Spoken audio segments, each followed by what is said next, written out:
Most men spend their whole life trying to be liked. They dress a certain way, talk a certain way, move a certain way, all built around one hope. Please choose me.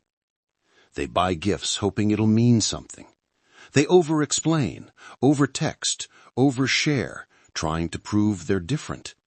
They soften their edges, lower their voice, turn themselves into a safer, nicer, more dateable version of who they really are. And then they disappear. Not literally, emotionally, psychologically. They become just another blurry face in her memory, another man who tried too hard and left no weight behind.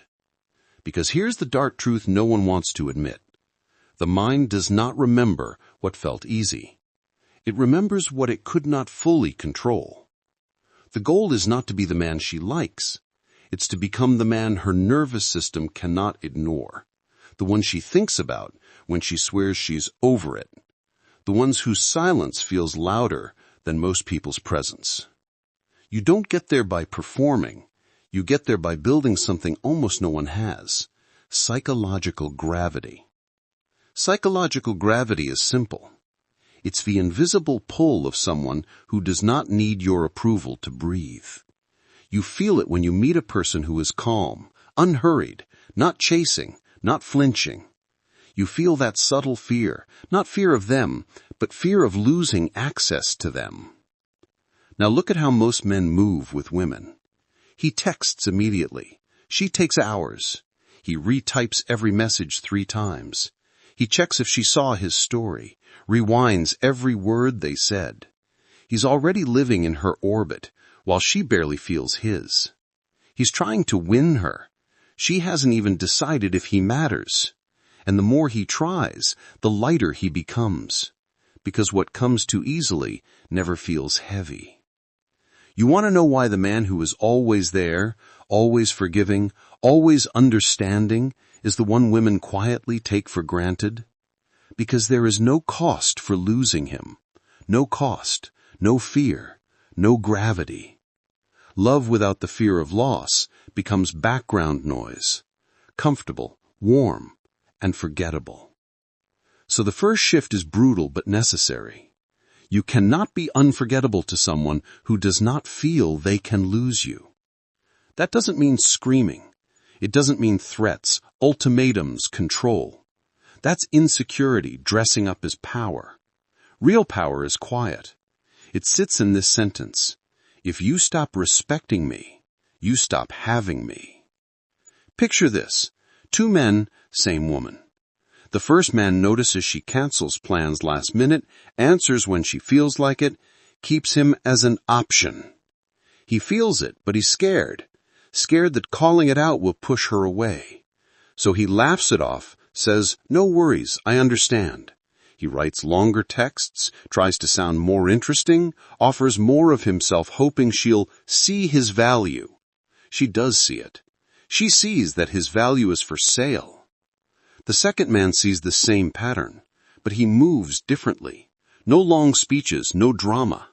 She cancels twice, he simply stops initiating.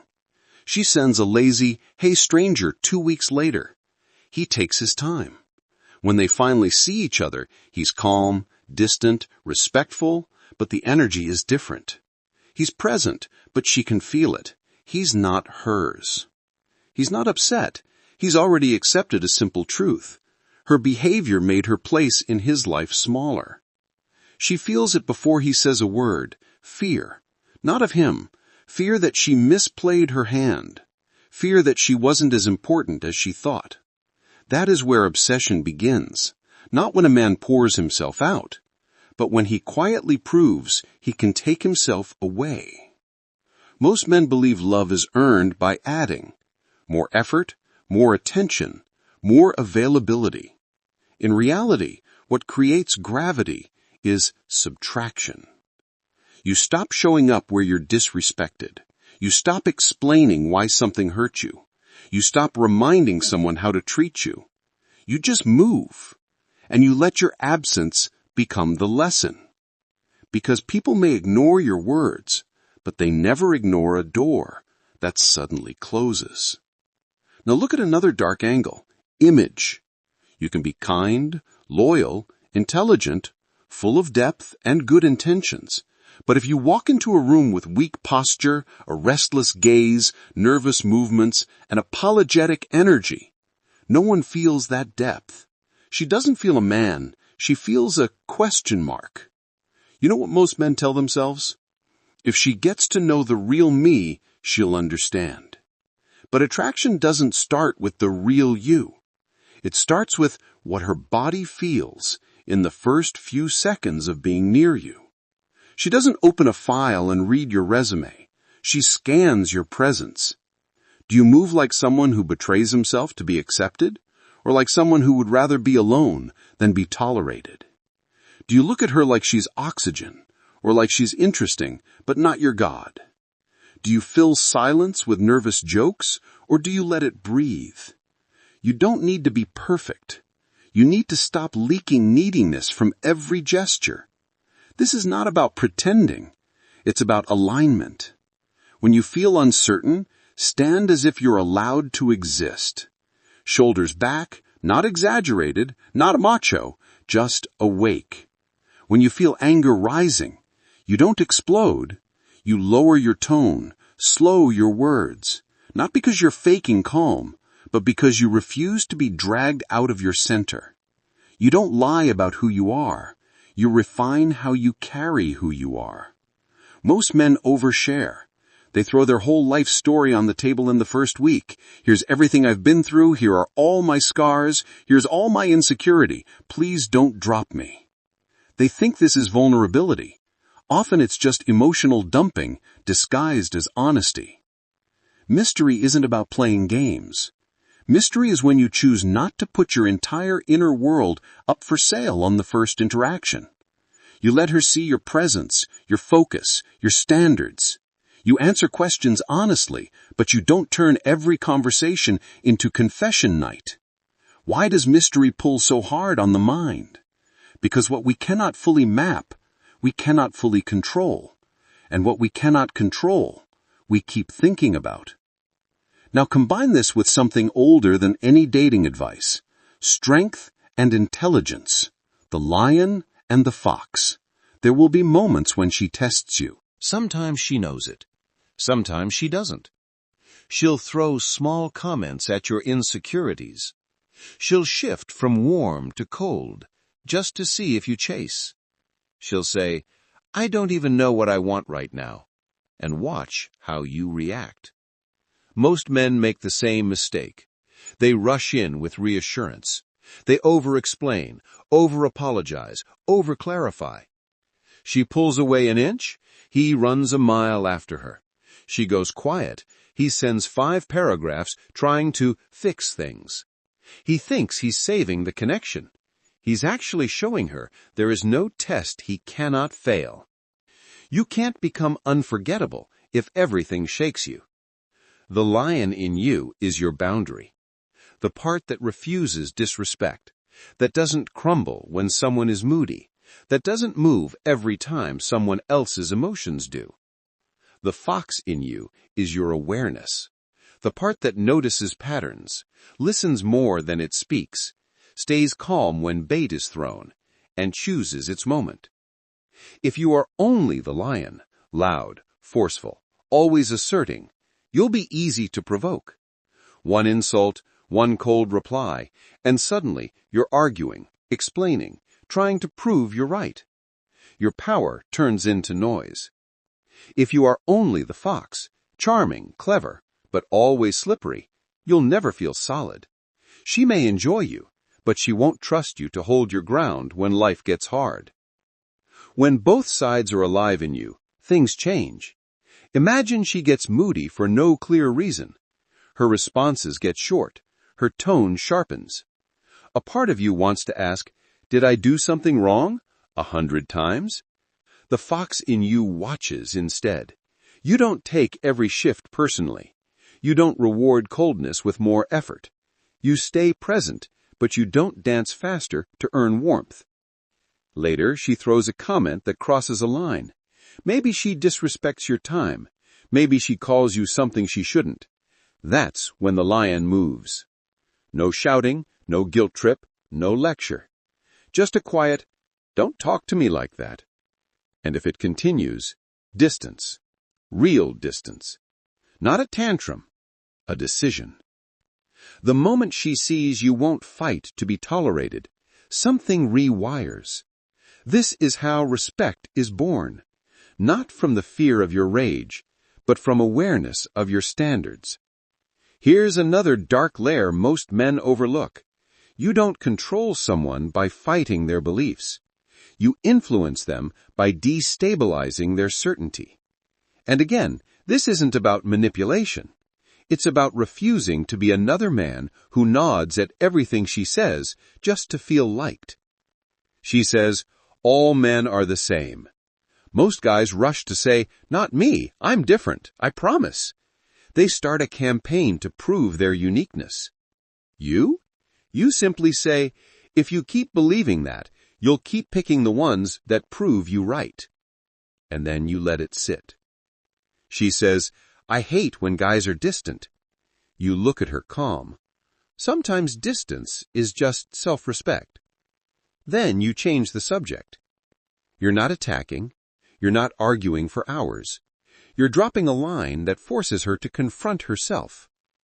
Part of her will resist it. Part of her will think about it at 2 a.m. When someone meets you, they bring all their history with them. Old boyfriends, childhood wounds, defenses, stories about what men are. If you agree with every one of those stories just to keep the peace, you become a character in their past, not a new chapter. You become unforgettable when you interrupt the script. Not by humiliating her, not by trying to break her, but by being the first man who doesn't bow to her narratives just to stay. There is also the question of consequence. Most men punish too often and too emotionally. They snap over small things, sulk, send passive-aggressive messages, create constant drama. That doesn't create gravity, it creates exhaustion. On the other side, some never draw a line at all. They tolerate everything, swallow everything, and then one day explode out of nowhere. Real control is neither. Real control is knowing exactly what you will not accept and acting once. Someone crosses your deepest boundary? You don't make 10 speeches about it. You show them exactly what happens. Maybe it's distance. Maybe it's a break. Maybe it's a complete exit. Not to hurt them, but because you refuse to keep participating in what disrespects you. Pain given innocently over and over becomes chaos. Pain felt once, clearly connected to a choice, becomes clarity. And when it comes to warmth, you don't drown them in it on day one. You don't make them your entire world because they smiled at you twice. You let your affection grow with their consistency. They show up, you open up a little more. They respect your time, you prioritize theirs more. They act with integrity when you're not looking, you invest deeper. You're not a slot machine flashing lights all day just because someone walked into the casino. You're a vault that opens slowly for those who prove with actions that they can hold what's inside. That's not cold. That's protecting the parts of you that are not for everyone. Then there's observation, one of the most quietly powerful tools you have. Most men see a beautiful woman and stop there. They zoom in on her body, her smile, the way she dresses. They never see the system underneath. The man with gravity watches differently. He notices who she becomes around different people. Around one man, her voice is high, her laugh forced, her posture stiff. Around another, she's softer, slower, more present. Around someone she looks down on, she interrupts, talks over, dismisses. He's not judging. He's collecting data. He watches how she treats the people she doesn't need to impress. The server, the driver, the stranger. He pays attention to how often she complains and how often she takes responsibility. And then, only occasionally, Only when the moment is clean, he says one line that cuts through all the noise. You know, you talk very differently when you don't respect someone. Or, you smile a lot, but I can tell most of it is armor.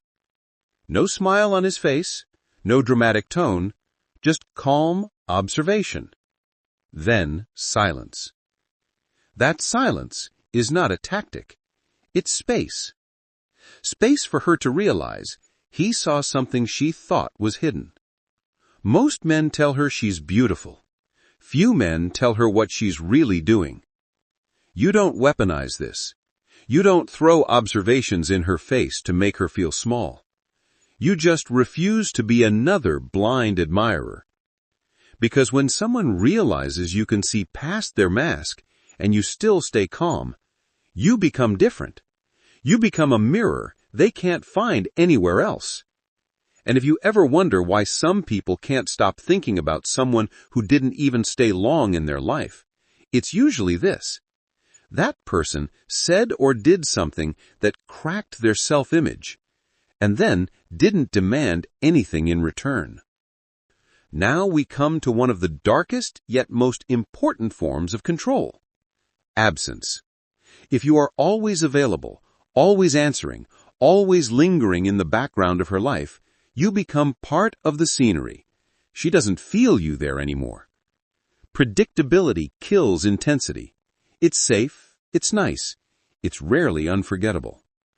Leaving space is not ghosting for fun. It's understanding that your energy is not an endless free resource. You step back when you feel taken for granted. You put your phone down when conversations stop having respect. You choose your own life, your own path, your own growth, over sitting by the window hoping someone texts you. When you go quiet, not with anger, but with self-respect, something happens on the other side. If you mattered, there will be a shift. She'll replay your last conversation. She'll analyze the last look you gave her, the last time you pulled back slightly, the moment your tone changed.